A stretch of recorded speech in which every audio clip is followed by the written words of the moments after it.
रात का अंधेरा है और एक महंगी पोर्श गाड़ी के इंजन की कान फाड़ देने वाली आवाज। गाड़ी के अंदर एक 17 साल की लड़की बैठी है। उसके हाथ स्टीयरिंग व्हील को इतने जोर से पकड़े हुए हैं कि उसकी उंगलियां सफेद पड़ चुकी हैं। उसके बगल वाली लेन में एक बेहद खतरनाक माफिया टाइप गैंग का लीडर अपनी गाड़ी रेस करने के लिए तैयार कर रहा है। ये कोई आम रेस नहीं है। अगर ये लड़की हार जाती है तो वो अपना सब कुछ हार जाएगी। मौत का खेल शुरू होने वाला है। लेकिन रुकिए, एक 17 साल की आम सीधी सादी लड़की इस मौत के मैदान में आई कैसे? एक ऐसी लड़की जो अपनी किताबों, अपने छोटे शहर और अपने प्यार में खुश थी, वो अचानक इस अंडरग्राउंड इल्लीगल रेसिंग के जाल में कैसे फंसी? और सबसे हैरानी की बात यह है कि रेस ट्रैक के किनारे खड़ा वो अमीर और घमंडी लड़का जिससे वो दुनिया में सबसे ज्यादा नफरत करती है, आज उसकी जान के लिए इतना डरा हुआ क्यों है? इस मौत की रेस और इन सारे सवालों का राज छुपा है कुछ महीने पहले की एक ऐसी सुबह में जिसने इस लड़की की पूरी जिंदगी को हमेशा के लिए पलट कर रख दिया। क्योंकि कभी कभी आपकी सबसे बड़ी नफरत ही आपकी सबसे बड़ी कमजोरी भी बन जाती है। नोआ के लिए उसकी जिंदगी एकदम सुलझी हुई थी। उसका एक छोटा सा शहर था, एक बॉयफ्रेंड था जिससे वो सच्चा प्यार करती थी और एक बिल्कुल आम जिंदगी। लेकिन उसकी ये दुनिया तब बिखर गई जब उसकी माँ रफेला ने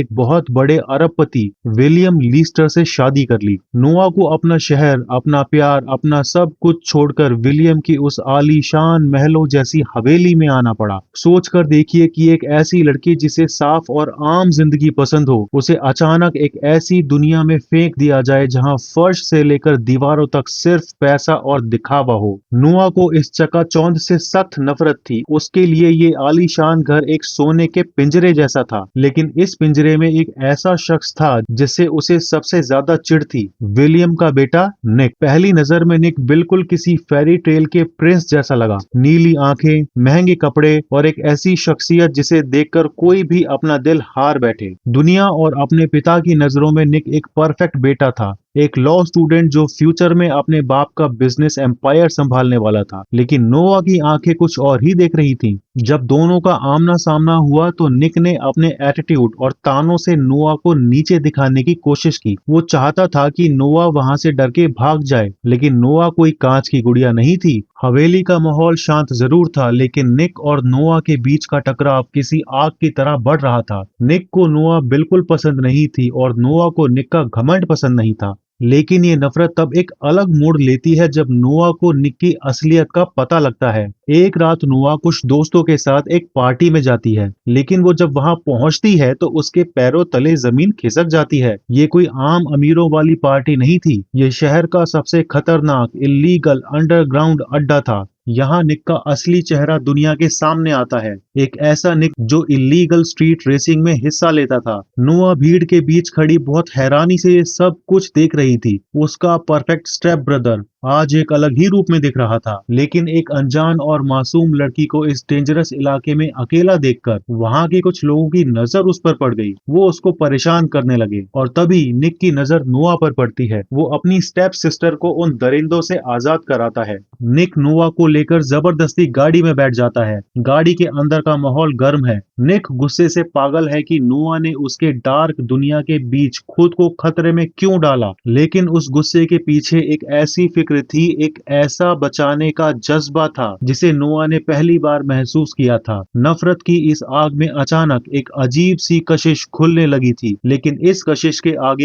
एक ऐसा दर्दनाक हादसा उनका इंतजार कर रहा था जो नोआ की रूह को छलनी करने वाला था। कुछ दिनों बाद इस अमीर और दिखावे वाली दुनिया ने अपना एक और बदसूरत चेहरा नोआ को दिखाया। एक बड़ी हाई सोसाइटी पार्टी चल रही थी। शोर शराबा, तेज म्यूजिक और नशे के बीच मारियो नाम का एक लड़का नोआ पर बुरी नजर रखे हुए था। धोखे से वे नोआ को एक अकेले बंद कमरे में ले जाता है। नोआ को लगा कि ये कोई नॉर्मल बातचीत है, लेकिन तभी मारियो ने दरवाजा बंद किया और उसके साथ जबरदस्ती करने लगा। उस बंद कमरे में फंसी हुई नोआ चीखने की कोशिश कर रही थी, लेकिन उसकी आवाज गले में ही घुट गई। दोस्तों, यहाँ हमें कहानी का सबसे बड़ा और दर्दनाक सच पता लगता है। नोआ को ऐसा वायलेंस और बंद जगहों से इतना डर क्यों लगता था? क्योंकि उसके अतीत में एक बहुत बड़ा जानवर छुपा था, उसका अपना सगा पिता जोनस। जोनस एक बेहद वायलेंट और साइको क्रिमिनल था। बचपन में वो नोआ और उसकी माँ को बेरहमी से पीटता था। आज उस कमरे में मारियो की जबरदस्ती देखकर नोआ को अपना वही खौफनाक बचपन याद आ गया। वो सदमे में जा चुकी थी और उसकी रूह कांप रही थी, लेकिन नोआ वहां अकेली नहीं थी। निक को जैसे ही एहसास हुआ कि नोआ पार्टी में कहीं दिखाई नहीं दे रही है, वो पागलों की तरह उसे ढूंढने लगा। उस वक्त निक के अंदर का वो घमंडी और सख्त लड़का कहीं गायब हो चुका था। उसने जमीन पर बैठी और कांपती हुई नोआ को अपनी बाहों में कसकर भर लिया। उस रात उन दोनों ने एक दूसरे के अंदर छुपे हुए दुख और दर्द को पहली बार इतनी करीब से महसूस किया। निक को समझ आ गया था कि नोआ कोई आम लड़की नहीं है। उसने ऐसी चीजें झेली हैं जो किसी की भी रूह तोड़ सकती है। निक का अंडरग्राउंड दुनिया में एक सबसे बड़ा दुश्मन था रॉनी। रॉनी कोई आम स्ट्रीट रेसर नहीं था, वो एक क्रिमिनल माइंड का लीडर था जो निक को किसी भी कीमत पर बर्बाद देखना चाहता था। रॉनी को पता चल चुका था कि निक और उसकी नई स्टेप सिस्टर के बीच कुछ चल रहा है। एक रात अंडरग्राउंड रेसिंग इवेंट में माहौल गर्मा गया। रॉनी ने निक को ललकारा और एक ऐसी सिचुएशन बना दी कि जहां निक पर एक बहुत बड़ा कर्ज था। सिचुएशन ऐसी बन गई जहां गाड़ी रेस करनी ही थी, वरना निक की इज्जत और शायद उसकी जान दोनों दांव पर लग जाती। लेकिन निक ऐसा करने की हालत में नहीं था। सबको लगा कि अब निक हार जाएगा और रॉनी जीत जाएगा। हम देखते हैं कि नोआ उस महंगी पोर्श गाड़ी की ड्राइविंग सीट पर बैठ जाती है। वो इस मौत की रेस में रॉनी जैसे शातिर रेसर का सामना कैसे करेगी? निक को नहीं पता था कि नोआ के उसी खौफनाक अतीत ने उसे एक और चीज सिखाई थी। उसके साइको क्रिमिनल बाप ने बचपन में ही उसे ऐसी खतरनाक ड्राइविंग सिखाई थी जो किसी आम इंसान के बस की बात नहीं थी। रेस शुरू होती है। रॉनी पूरी कोशिश करता है नोआ को हराने की। सड़क पर दोनों गाड़ियां ऐसे दौड़ रही थीं जैसे मौत और जिंदगी आपस में टकरा रही हों। धुआं, स्पीड और टेंशन से पूरा ट्रैक गूंज रहा था, लेकिन नोआ की आंखों में एक अलग ही आग थी। उसने रॉनी की हर चाल को मात दी और आखिर में वो रेस जीत गई। जब नोआ गाड़ी से बाहर निकली तो निक की आंखों में उसके लिए इज्जत और एक अजीब पागलपन वाला प्यार था। इन सब के बीच हवेली के अंदर निक और नोआ का एक अलग ही खेल चल रहा था। जैसे जैसे बाहर खतरा बढ़ रहा था, घर के अंदर उन दोनों की नजदीकियां भी हदें पार कर रही थी। एक तरफ डाइनिंग टेबल पर विलियम और रफेला आराम से बैठकर बात कर रहे थे और दूसरी तरफ टेबल के पीछे निक चुपके से नोआ का हाथ थामे रहता है। हर पल ये डर रहता था कि कहीं उनके पेरेंट्स उन्हें रंगे हाथों ना पकड़ लें। वे आधी रात को एक दूसरे के कमरों में छुपकर मिलने लगे, जहां पकड़े जाने का डर और प्यार दोनों चरम पर थे। लेकिन वो ये भूल गए थे कि कांच के महलों में राज ज्यादा दिन तक छुपे नहीं रहते। ये छुपा हुआ इश्क जल्दी ही एक बहुत बड़ा धमाका करने वाला था जो उनके परिवार को हिला कर रख देता। जोनस, नोआ का वो जल्लाद बाप जिसने उसकी जिंदगी नर्क बना दी थी, अब जेल से बाहर आ चुका था। जोनस का इरादा सिर्फ अपनी पत्नी और बेटी को वापस पाना नहीं था, बल्कि उसका असली निशाना था विलियम लीस्टर की बेहिसाब दौलत। उसने वापस आते ही सबसे पहले साइकोलॉजिकल गेम खेलना शुरू किया। जोनस बहुत शातिर था। उसने अकेले हमला नहीं किया, उसने हाथ मिलाया रॉनी के साथ। निक का अंडरग्राउंड दुश्मन और नोआ का साइको बाप दोनों एक हो चुके थे। उनका प्लान बहुत सिंपल था लेकिन बहुत खतरनाक था। नोआ को किडनैप करना और विलियम से करोड़ों की फिरौती मांगना। जब नोआ अकेले अपनी गाड़ी में जा रही थी तभी एक भयानक टक्कर होती है। रॉनी ने अपनी गाड़ी को नोआ की गाड़ी को साइड से बुरी तरह हिट किया। इससे पहले कि नोआ कुछ समझ पाती, जोनस वहां पहुंच जाता है। अपना खौफनाक चेहरा लेकर वो अपनी ही बेटी को वहां से उठाकर वैन में किडनैप कर लेता है। जब निक को पता चलता है कि नोआ गायब हो चुकी है तो उसके अंदर का इंसान मर जाता है और सिर्फ एक आशिक रह जाता है जो अपनी मोहब्बत को बचाने के लिए दुनिया आग में झोंकने को तैयार था। पूरे घर में हड़कंप मच चुका है। पुलिस और सिक्योरिटी एजेंसीज अपना काम कर रही हैं, लेकिन निक किसी कानून का इंतजार नहीं कर सकता।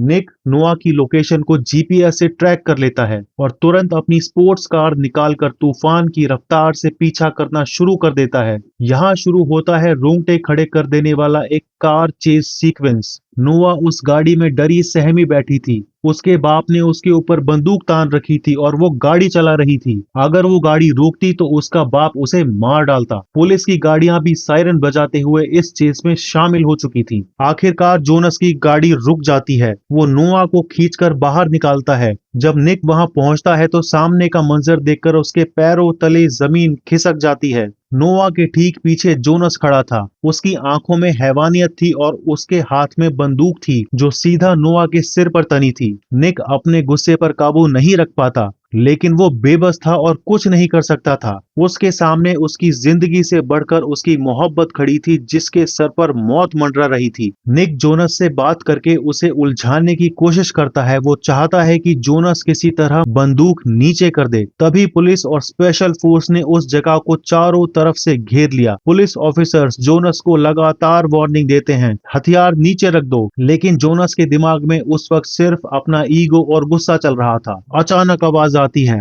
एक बहुत तेज गोली चलने की आवाज। लेकिन ये गोली जोनस की बंदूक से नहीं चली थी। एक पुलिस ऑफिसर ने हालात को खतरनाक देखते हुए ट्रिगर दबा दिया था। गोली सीधे जोनस को जाकर लगती है। उसकी पकड़ ढीली पड़ जाती है। वो अपना बैलेंस खोता है और जमीन पर गिरकर ढेर हो जाता है। वो राक्षस जिसने पूरी जिंदगी नोआ को अंधेरे और खौफ में रखा, आज हमेशा के लिए उसी अंधेरे में सो चुका था। लेकिन दोस्तों, क्या कहानी वाकई यहाँ पे खत्म हो गई थी? ये एक ऐसा इश्क था जो इस समाज, इस सोसाइटी और इनके परिवार की नजरों में हमेशा एक दाग माना जाएगा। एक स्टेप ब्रदर और स्टेप सिस्टर का प्यार उनकी नजरों में एक बहुत बड़ा कसूर था। मूवी हमें एक बेहद डीप और इमोशनल मोड पर छोड़ देती है। निक और नोआ ने मौत से तो लड़ाई जीत ली थी, लेकिन उनकी असली जंग तो अब शुरू होने वाली थी। अपने खुद के माँ बाप से लड़ाई, समाज के तानों से लड़ाई और उस नाम से लड़ाई जो इस दुनिया ने उनके इश्क को दिया था, माई फॉल्ट, यानी मेरा कसूर।